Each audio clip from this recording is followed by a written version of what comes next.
कि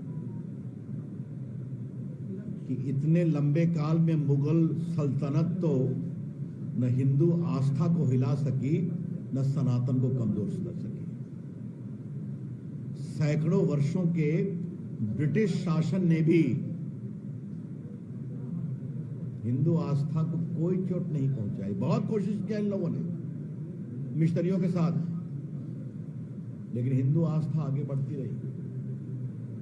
सनातन की ज्वाला और चमकती रही। ये लोग किस खेत की मूली है? और तो और आज हमारे बिहार आरजेडी के स्वनाम धन्य अध्यक्ष जगता बाबू बोल पड़े हैं कि टीका लगाने वालों ने देश को आजाद नहीं होने दिया। जगता बाबू, आप तो बड़ा दावा करते हैं कि बड़े समाजवादी चिंतक हैं।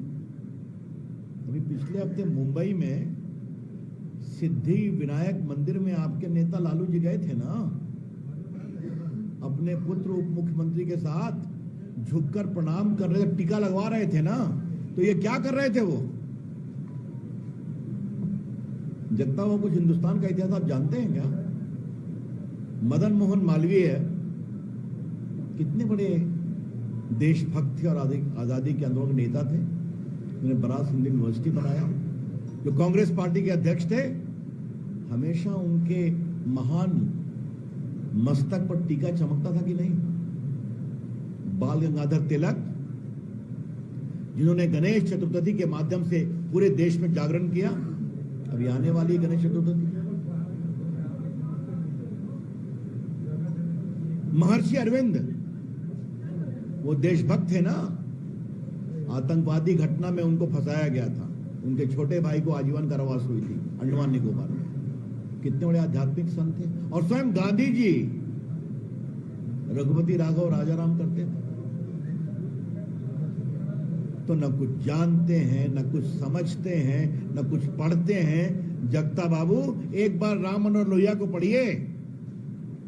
उन्होंने भगवान राम, भगवान कृष्ण और महादेव की क्या चर्चा की है, तब समझ में आएगा। लेकिन सोनिया गांधी जी, मुझे कुछ आपको बताना है, क्योंकि आपकी पार्टी तो भूल गई है वोट बैंक पॉलिटिक्स के कारण, सब भूल गई। आज मैं भारत का मूल संविधान लेकर के आया हूं। यह भारत का मूल संविधान है। देश के काफी लोगों को इसका ज्ञान है। सोनिया गांधी जी भूल गई हैं और राहुल गांधी तो पढ़ते लिखते ही नहीं है। तो इसलिए मैं लेकर के आया हूं। ये बिल्कुल मूल संविधान है, जो संविधान सभा के द्वारा पारित किया गया था। भारत की आजादी के आंदोलन नेता बहुत बड़े लोग थे। उन्होंने सोचा कि क्या भारत के संविधान को ऐसे ही पेश कर दिया जाए। सैकड़ों वर्षों की गुलामी के बाद भारत आजाद हो रहा है। तो उन्होंने कहा, भारत के संविधान में भारत की संस्कृति, भारत के संस्कार और भारत की आध्यात्मिक विरासत को भी हम रखेंगे। और उन्होंने खुद कुछ ही चित्र सेलेक्ट किए। और नंदलाल बोस बंगाल के बहुत बड़े पेंटर थे और शिष्य थे गुरुदेव रविन्द्रनाथ टैगोर। उनसे थोड़ा शांत रहिए। उनसे कहा कि आप रेखा खींचो इनकी। और सोनिया जी, आज ओरिजिनल संविधान से मैं आपको कुछ दिखाना चाहता हूं।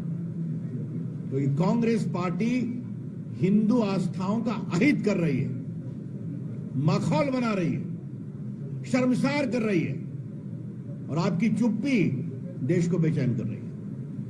तो थोड़ा मैं आपको